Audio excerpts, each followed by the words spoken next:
Sunday night, let's try this out. So going out on a limb, trying something new again.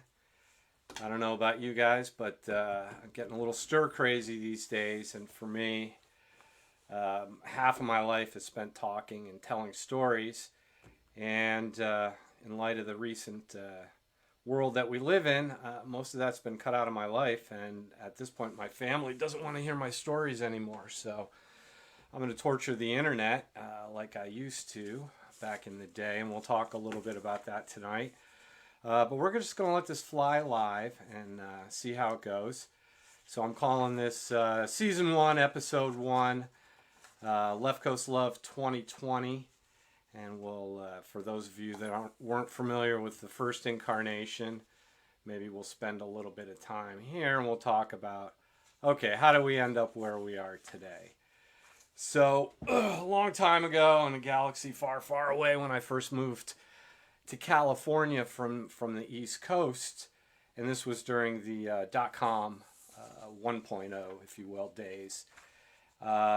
Everything was new, the internet was new, and I had, this is pre-Facebook, Friendster, all of that stuff. So if you wanted to use the internet as a platform to share your opinions, thoughts, musings, whatever, your art, you had to go build a website. So I bought leftcoastlove.com and started to put up a website.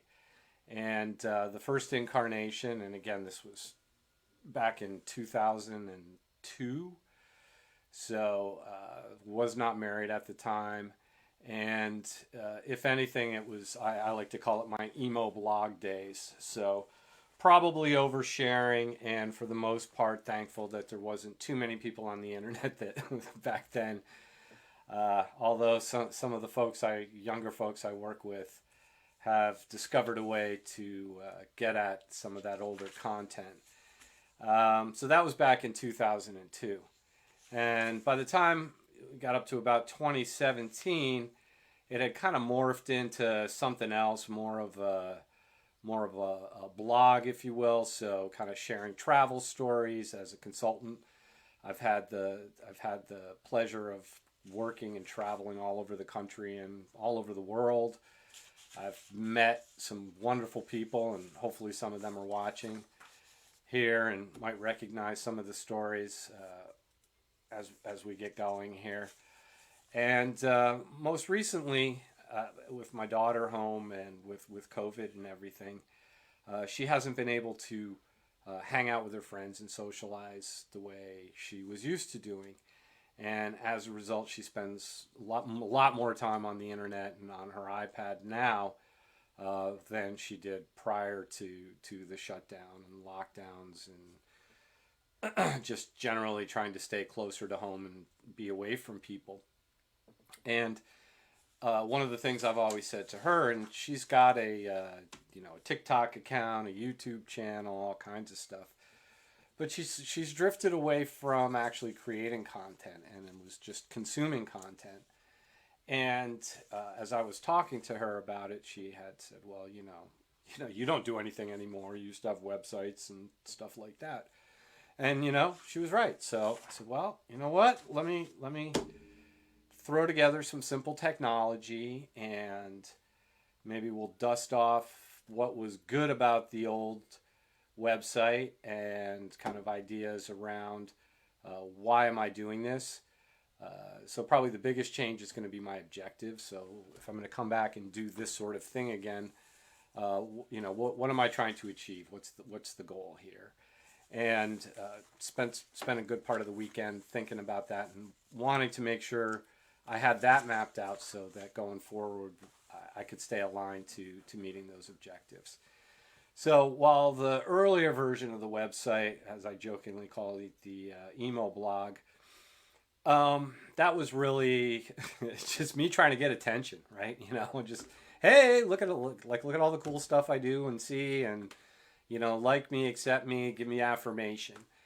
And that was a long time ago, and since then, married, moved out of the city, have a family now, and my priorities and objectives have changed. So as I said in the beginning, always have liked to tell stories. It's part of what I do. It's part of how I socialize. And so going forward, I think the objectives here are just going to be to share some stories and try to spread some joy. Just as simple as that. Not going to get too heavy. I'm not going to talk about news or politics or my particular views or other people's views of stuff.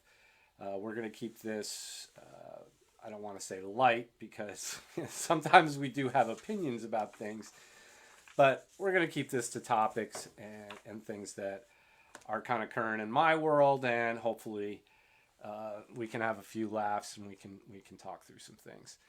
So for today, August 2nd, 2020, again, as a good consultant, I wanted to make sure I was prepared. I have an agenda for us and some topics to talk through.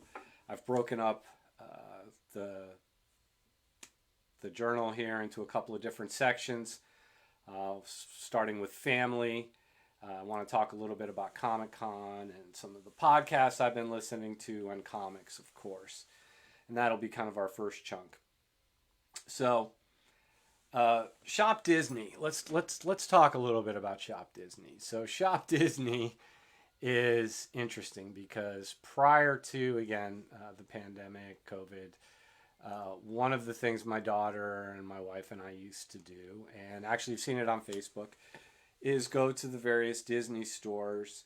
Parker's cousins, from my wife's sister's kids, one of them works at the park in Anaheim, and my daughter, we've been there as a family a number of times. She's actually been more than I have because she is able to, or used to be able to, fly down and stay with her cousins and go to the park. And so one of the things we did as a family was go to the Key Days, or if they had special events at the stores, as a way to kind of capture some of that fun and magic. You know, she's getting older, and trying to stay engaged with what's current with her is now becoming fun for me, because she's developing her own personality and her own likes and dislikes. But Shop Disney in some ways has kind of taken over that spot, and in the one way they've added some things. They've created some online events. So at certain times, if you, on a certain day, if you make a purchase of a certain amount, they add some additional freebies or posters or lithographs and things like that. And also for us as a family, the Disney clothing, what we've learned is if you wait, they usually release, and then about a month later, it's about 40% off. So if you just can hang on, and these days we're not impressing anybody with our new Disney attire, so we've been able to pick up some stuff that way. So again, we think Shop Disney's been doing a pretty nice job in helping us with a distraction, and in a way trying to replace at least one of the things we used to do as a family. The other thing that's been kind of new in our life, and again on Facebook we've been posting the meals, is HelloFresh. And we've been really surprised. I shouldn't say surprised. We've been pleased with how easy they are to prepare. And again, this isn't a commercial. There's no, we're not getting compensated for any of this stuff. But now that we've been through a couple of cycles and have figured out a good timing, because you don't need to get it every week, and you can select your menus and add some different things. So we've got it down. I shouldn't say down. We've got it to about once a month now, where we get 2 of the meals, and it makes it a little more of an event for us. And we still have fun trying to make the plates look like the cards. And by the way, the cards, they're gorgeous. So as far as like being of a good size, so you can see what it's supposed to look like when it's finished, and on the back, the different steps along the way, it's a good size. It's on card stock. So we've hung on to these because I have a feeling what'll happen is we're already starting to learn some of the cooking tricks from as part of going through preparing the meals. And I think eventually sometime we may be able to actually purchase some of the ingredients ourselves and reproduce the meals. But it's been a nice diversion because we haven't been able to go out and eat as a family. And we kind of make a little event of it. Like I said, we take the pictures and set the table and everything. So they've been good. Here's another family interesting topic. Like, who knew? So apparently, and again, the things I learned, we learned from our kids. So for my 11-year-old daughter, apparently, Phil Swift and the Flex Seal commercials and all of that stuff is a thing with the kids, a meme, or somehow they find it to be very entertaining, to the point now where, and actually I'll jump over here, they offer merchandise on their website, and as you can see, every single time, whether it be a poster, a hat, they used to have shirts. We were able to get my daughter a shirt last time, but because we ordered the shirts, we got notified that the limited edition posters for the boat were going to be available. So Parker's super excited to be getting a full color Phil Swift poster to adorn her room. And again, more things I didn't know about. So this video game Roblox here. So it's somewhere between Minecraft and The Sims. So you can take on characters. They have different worlds, different levels. People make their own environments. Some of them are games. Some of them are exploring. Some of them are slice of life. Excuse me. Some of them are slice of life. There's one of the games she plays where she actually is working at Target. And, she punches out for her break. And at a certain amount of time, they pay her. And she can spend her money. And her friends also play this game. And they actually set up, the term they use is a private server, so that they can just play. And then they talk to each other and chat through the game. And, again, pre-COVID, we limited some of this, and especially the hours in which they could play the games. And now it's really hard because Parker and her friends are busy with their families and doing things during the day. So now they get together late at night. And, thankfully it's summer right now. But, I wake up. And as an old guy, you get up a couple times maybe every once in a while. And all I can hear is her talking and laughing through her door. And it just, part of me, I look down, I'm like, damn, it's like 2:30 in the morning. As a parent, I should probably be shutting this down. But I know the kids she's talking to and the chats, we see all this stuff. Everything's out in front. And at least for right now, it seems to be like that's the time of the day, like where I hear the joy in my daughter's voice again and hear her actually like laughing with her friends. So along those lines with Roblox, apparently there's this YouTube guy. He's the one with the flamingo down there, and I think Flamingo Albert, and he makes YouTube videos of him playing Roblox, and just like we're doing here, he's got himself down in the corner, kind of doing a play-by-play, and his commentary on the games. And he's also, got an Instagram page and all that, kind of stuff, and sells merch. And again, I don't get it. Like, for me, I don't find the videos very engaging, but Parker and her friends do. And at first, as parents, you get a little concerned because, like, hey, this guy's in his mid-20s, and there's some of these other YouTube or influencers that started off kind of very benign and kid-friendly, but then kind of drifted over into some other dark areas. And so, did a little research, watched some of the videos, and read some things, and, for the most part, this guy just, he does the same thing. He makes these same kind of silly, goofy videos. Hasn't really tried to branch out too much other than creating merchandise around his particular brand. Doesn't swear, doesn't, get out of line. I think he understands who his audience is. So Again, I don't have to enjoy it, but at least, now when we're looking through Parker's history and, her YouTube, the things she's looking at, um, this is one of the things that she's spending her time with. So, speaking of spending time, so last weekend was Comic Con.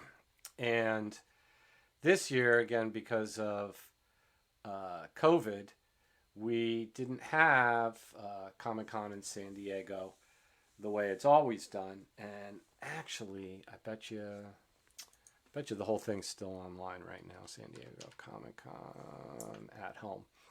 So they tried to replicate as best they could in a remote environment going to San Diego Comic Con. And obviously it's just not the same whatsoever. All of the panels were virtual. The exhibit hall here, this to me was probably the most frustrating thing of all, which was, it was basically this map here. And what you do is you mouse over the various things, and like here we'll check out the Lego Comic Con Museum. Here it is. And we click on a link. And okay, see, even here, not getting what I thought. Well, let's try Mattel. Oh, all right. So apparently we've got some sort of Mr. T action figure. No way to buy it. No way. Oh, there's a price on it, $30. But anyways, I mean, can you imagine what it would be, and I tried, but clicking through, and down here you can see kind of the full-size map, but this is just, like, there's just no way. And this was just for the con floor. Then you still have the floors for Artist Alley and all of those things. The panels were frustrating because most of them were pre-recorded, so they either had super low production values like you're enjoying with me here, or in some cases were so overproduced that you knew that they were not really, they were promotional materials that would have come out one way or the other. But for me, the highlight of the Comic Con this year was Sci-Fi Network released a documentary about Todd McFarlane, and it coincided. Last year was leading up to issue 300 of Spawn, and then this year they released the documentary, which is really, they filmed it taking place kind of leading up to that 300th issue of Spawn. And if you know anything about comics and are of my age, you know who Todd McFarlane is and the influence he had on comics, Image Comics, Spawn.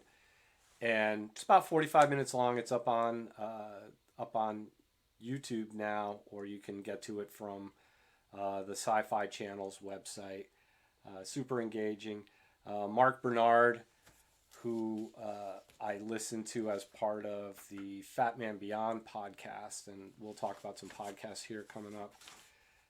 He's one of the narrators, if you will, provides some commentary and helps give some perspective both on Todd as a creator and as a business person. So he's not often portrayed as a nice or even a warm person, and I think this documentary did a nice job of kind of giving another side to Todd, because as we all know, at any given time, when you capture yourself, whether it's a photograph or a video, that is just a moment in time.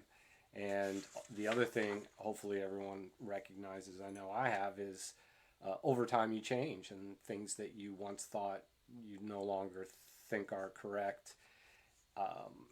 And along those lines, I watched on Apple Plus, Apple TV, Apple Plus, the Beastie Boys documentary. And there's a quote in there from Adam Younts, who's no longer with us, Yount. And this was pre-cancel culture, if you will. He was called out during his time for a couple of songs or pieces that he had put together, and people were pointed out that they had a different tone and a different message in them, and that basically is calling him a hypocrite because when he was younger and kind of more in the bro culture, young man, um, hyper masculine kind of thing. His music, his commentary, his rhymes about women weren't necessarily positive or uplifting. And then later in his career, he had songs that did just that, that were empowering and uplifting. And his comment was, or his response to those critics was actually kind of elegant, and I don't know that it needs any other embellishment, but his response to those critics was, I would rather be a hypocrite than be the same person forever. And I think that's actually pretty spot on.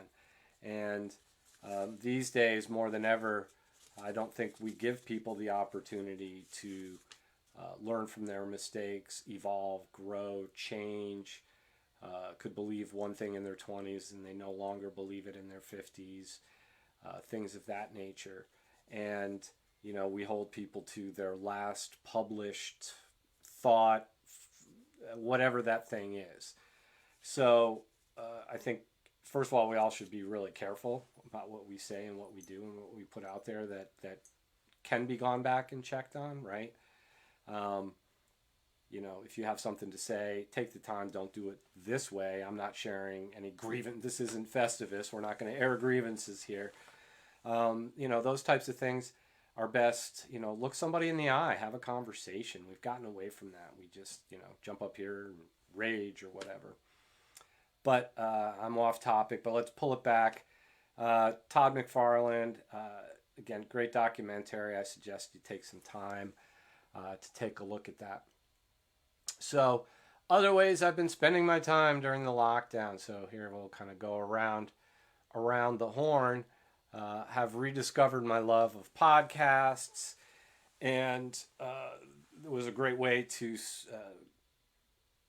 chew up some of the time when I used to be on airplanes and airports and flight delays and driving 5 miles or 5 hours into the middle of nowhere. The podcast used to keep me company, and I've gone back. My first and Comic Geek Speak and Kevin Smith were probably some of the first podcasts I jumped on. Although back then it was Smodcast, and that's still out there. But nowadays I listen to Fat Man on Batman, which is Kevin Smith and Mark Bernard talking about comics, TV, movies, pop culture. The stuff that I'm still interested in, and both from a fan's perspective and from two guys that are in the business. And then Comic Geek Speak, oh my God, those guys still at it. Some of the regulars have changed, and while all of the originals still come back and contribute. I should say everyone still contributes in one way or another, but as far as the week in, week out, on air, banging out the episodes, there's been a couple of changes over the years. Unfortunately, we've lost Jamie D a few years ago, and Brian and Peter are not as vocal on a regular basis, but Peter's come back recently as they've dusted off the Crisis Files, and Brian will drop in periodically to share what he's been up to or comment on what's going on. Some of the other podcasts I spend time with is Pittsburgh Comics. So Colin, yes, still spend time listening to you and the guys each week.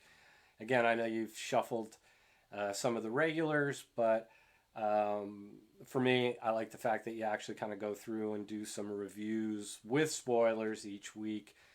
And even with the spoilers, sometimes that will actually get me to grab a book or ask for a book that I wasn't considering or might have overlooked. Another one around comics. So Similar to Leftcoastlove, those guys have been around or were back in the original like .com 1.0. They were back when Comic Geek Speak was, in the early 2000s, mid 2000s, just, very few comics or podcasts in general, kind of a cottage industry. And those guys out of Chicago, for some reason, just captured my imagination. And Chris Niesman would also do a podcast with John Mayo, who, the Comic Book Page podcast. And again, John Mayo spun out of Comic Geek Speak originally. It started as a Mayo report, and then quickly grew to John being able to develop and sustain multiple podcasts. I encourage you to check him out. It's not just comic books. John also looks at the numbers, and if you're a geek like I am, listening to the sales numbers can be very dry, but it can also be, for me, it's entertaining because it helps me understand what's going on in the industry that is producing the hobby that I love. Now, speaking of the hobby that I love, comics are pretty expensive these days, and again, with a family, I live in Northern California, and given the current circumstances, trying not to just burn through disposable income. So for the most part, kind of pared back my regular comic buying to Amazing Spider-Man, Batman, staples ever since I was a kid. Doesn't stop, not going to stop now. And then recently got back into the Teenage Mutant Ninja Turtles as they were ramping up towards their 100th IDW issue. So I want to say probably beginning of last year, and they started introducing some new characters and getting rid of some very familiar characters. And my daughters always watch the cartoons, so I have familiarity with them. Plus, I'm old enough to remember the original kind of Teenage Mutant Ninja Turtles when they were an underground black and white comic, and they kind of began the whole black and white comic craze, boom, if you will, independent thing that happened. Wow, I want to say, what was that, was that the 90s? And then here and there, and I called out on the slide here, Wonder Woman and Conan for a couple of reasons. So here's where the Around Comics guys, so thank you, Chris Niesman. I looked, this came out like a year or so ago, but totally flew under my radar, but based on their reviews of it, grabbed the hardcover for two reasons. One, since Conan is now back over with Marvel, we're not going to see any Dark Horse, which is the comic publisher that was producing the Conan comics up until recently. We're not going to see any Conan books coming out of there. And number two, this one crosses over with Wonder Woman, which is a DC character. So even less likely that you're going to see a continuation or another Conan with anyone from DC. So actually the art and the story, great. It was a fun book, and I highly recommend this one. It was a great distraction. The hardback's still on instocktrades.com for, I want to say like 35% off, something like that. Very affordable. Another way I've been spending my time is music. And now, again, we don't listen to radio like we did when we were growing up. So for me, the way that I find new music is actually through the British music magazines. And I've got a picture up here of Classic Rock, which is the most recent one I've picked up.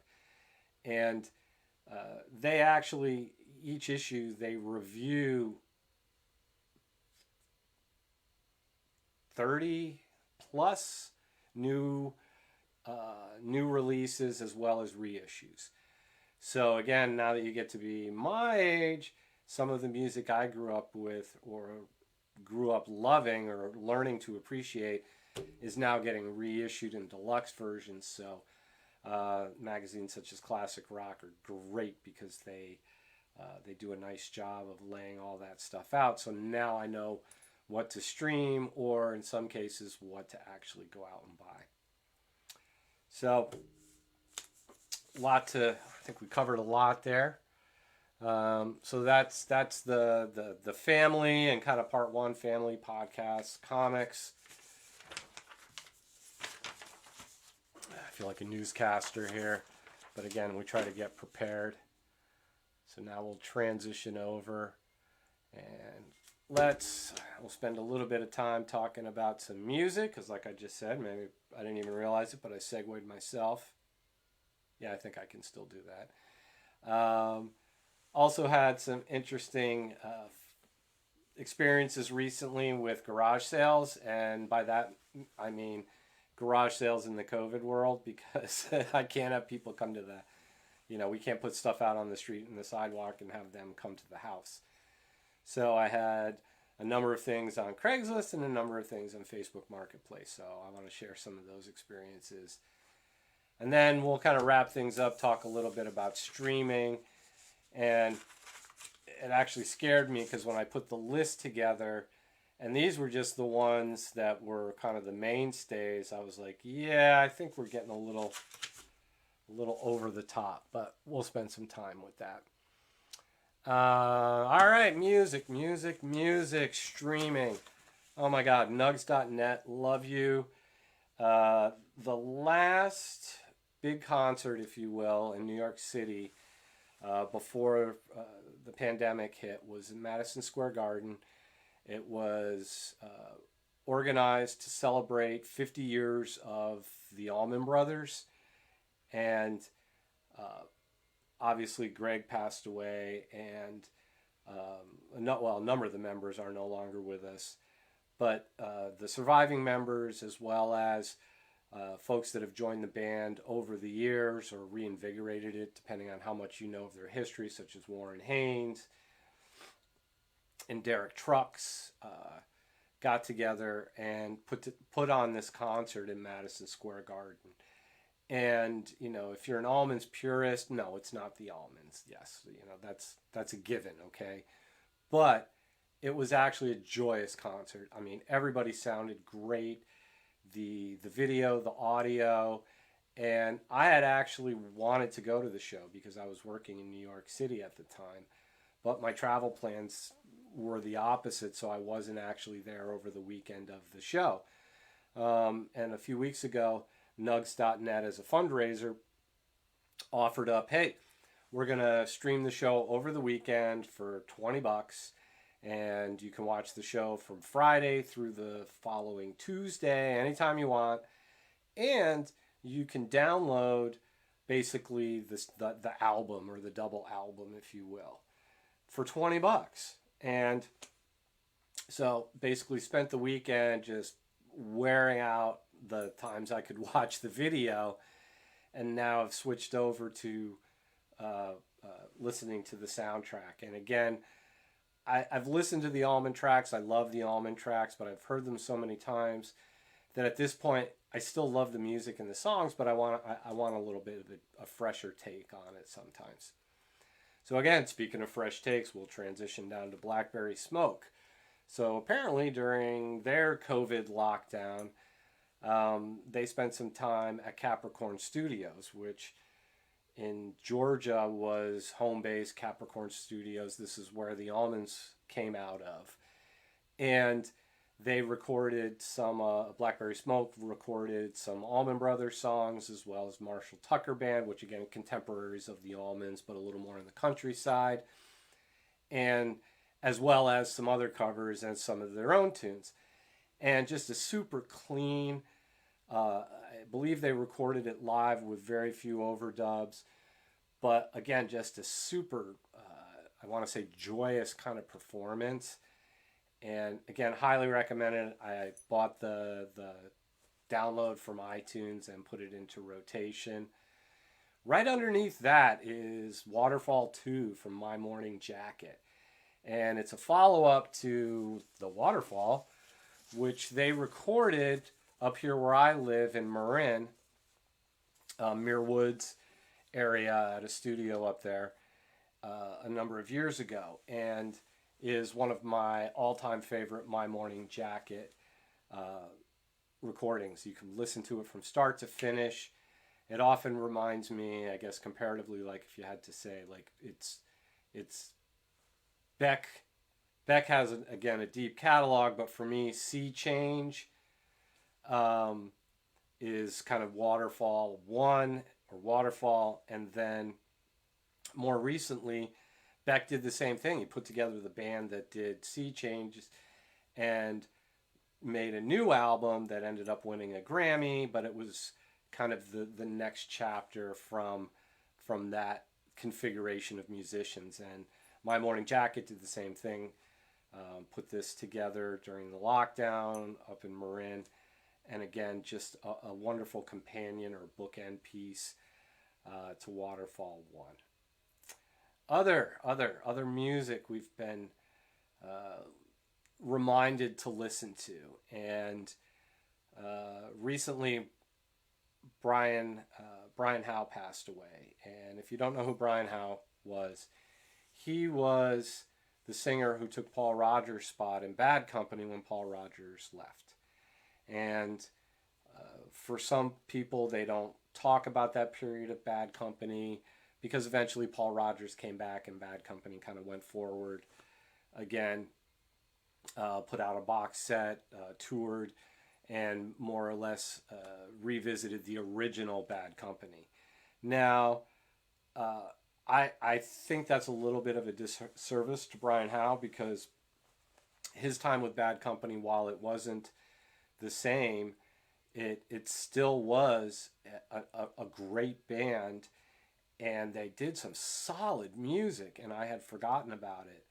And with his passing, I was reminded to go back and listen to Holy Water and some of the other kind of staples of FM radio, Pix 106, album rock radio that I listened to in the 80s and the 90s. So again, I was sad to hear of his passing, and I guess the only upside is it made me go back and reminded me of that great music and some of the great times. I was living in upstate New York at the time, and it was just, I don't know, back then you think you had a lot of pressures because you didn't have money and a good job and all that kind of stuff, but in a way I kind of wish I didn't have all the responsibilities, because it was a lot simpler then. Anyways, I encourage you to visit that. Last stop on our music here, and this is a little Northern California spotlight. So over to the right here, you can see Jackie Green. And if you don't know who Jackie Green is, I'm going to tell you who Jackie Green is. So Jackie Green and I crossed paths for the first time at a Phil Lesh and Friends show. And he was lead guitar, if you will. And the singer for that configuration of Phil Lesh and Friends was Chris Robinson from the Black Crowes. And Chris Robinson would talked about, during his banter, how, when he would introduce the band, he would always talk about when he'd introduce Jackie Green and tell people, he had just finished touring with the Black Crowes. So I did a little bit of research, and of course, back in 2014, 2015, Jackie Green was indeed the guitarist, one of the main guitarists. Obviously, Rich is the main guitarist, but lead guitarist with the Black Crowes. He appears with them in a lot of the lock-in videos that are on YouTube.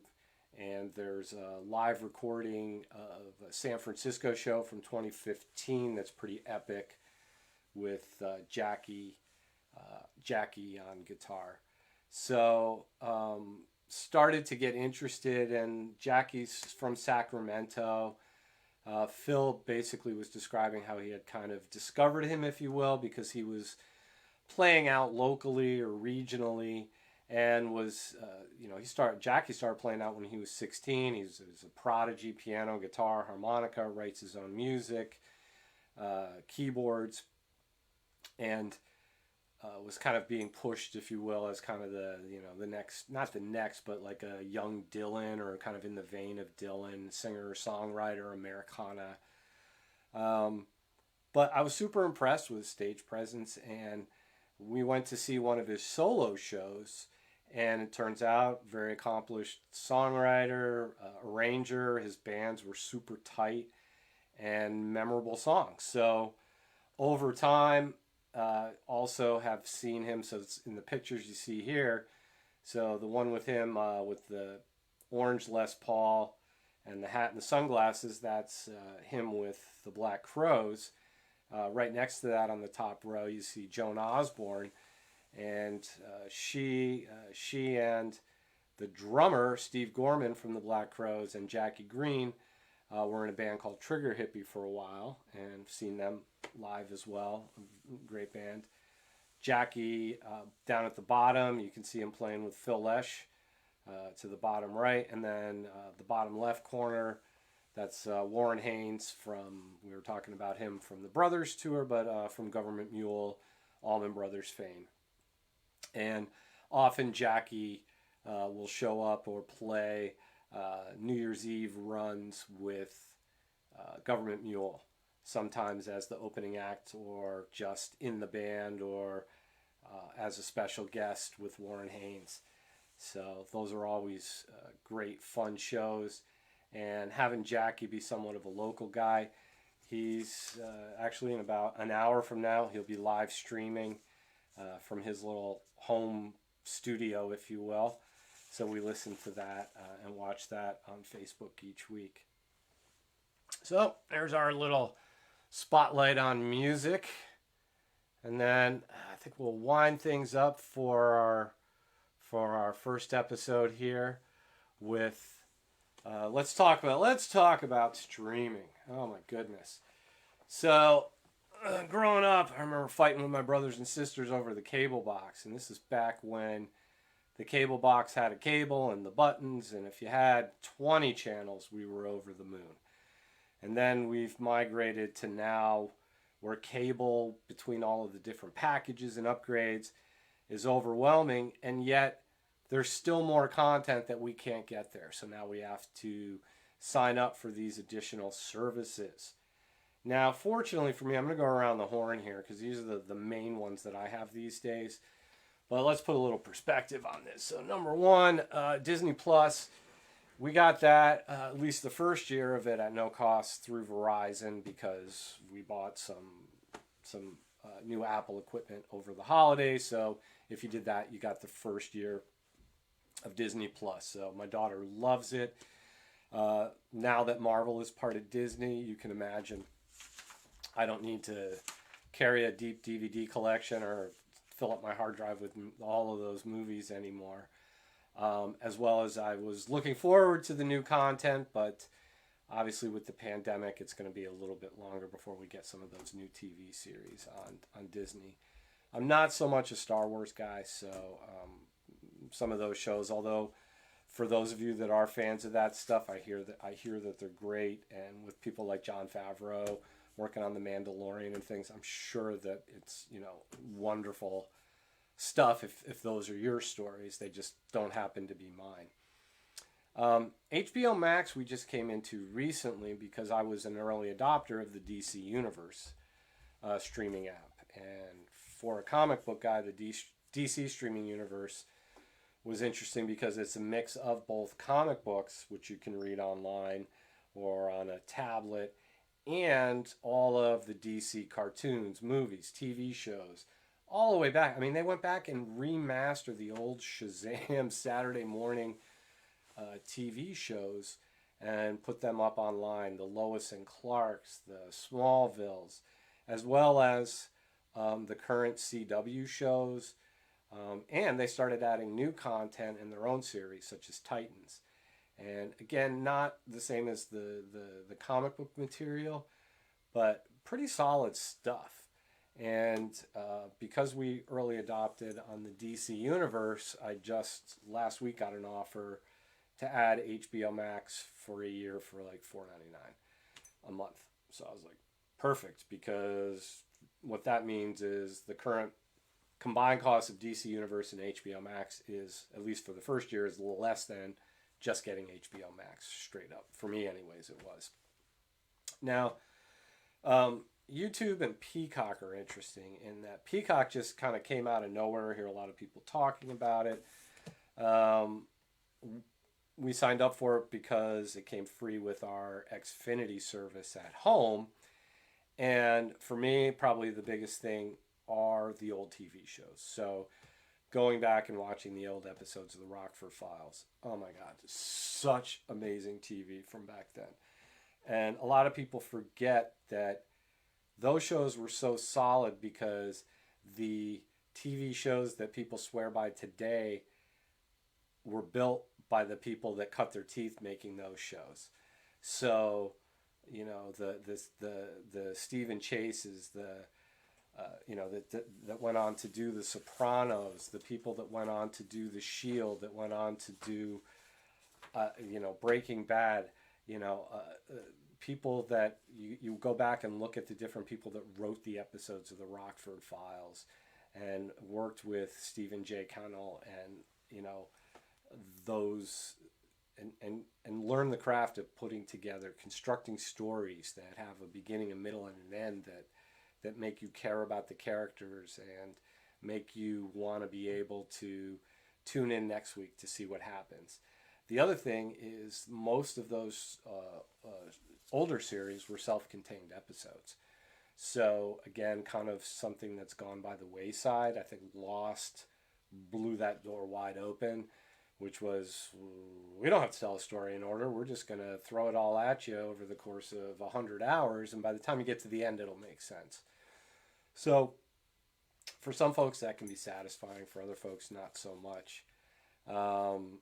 Which these days, why I think I don't have to invest 100 hours. Like I didn't catch on to Game of Thrones. I'm not going back to watch 100 hours of it. It's just not going to happen. But I will go back and watch an episode of 21 Jump Street to see Johnny Depp before he went crazy. Or, again, 21 Jump Street, same folks. That's a direct shift and lift. Stephen Cannell, again, from written and produced, moving forward from the Rockford Files to pick up the next generation. All right. Hulu, Netflix, YouTube. So YouTube becoming more valuable lately. I always avoided YouTube, but more and more I'm finding stuff on YouTube now, especially documentaries or things I didn't think I would be interested in. Like yesterday, my daughter walked in and I was watching 20 minutes of them launching new giant super tankers from the berths in which they build these monstrosities in.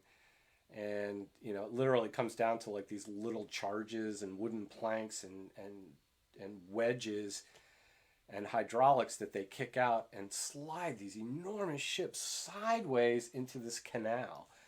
And it's like I said, it's fascinating. I had to pull myself out of that YouTube hole. The other reason I've been turning to YouTube a lot lately is live. YouTube Live, again, musicians. Jackie Green is going to be on tonight here in 45 minutes, so I'm going to wrap this up. I encourage you folks to leave me comments. I'm not doing any of the, hey, subscribe to me, you can like me. Of course you can do that, but we're not. That's not the objective. Hopefully we just provided a little bit of a distraction and got to hear, at least you guys gave me the opportunity to talk and share. Because this is something I really miss these days. And hopefully it was a little bit entertaining for you guys. I'm fairly sure people will let me know almost immediately. So I wish you guys a good week and thanks for joining me. And don't forget, alongside of this first episode, if you will, you can go to leftcoastlove2020.com because we put the website up. It's over here in the corner, in the top corner of the page. So basically it'll be the links back to the videos. This is just a placeholder. I'm willing to talk about I'll answer any question. How's that? So if you guys submit some questions, we'll bring those up, and they can be on any topic whatsoever. Not saying you'll like or agree with the answers, but I will provide an answer. So once again, thanks for indulging me, and I hope everybody has a happy and a safe week. Till next week, peace and Left Coast love.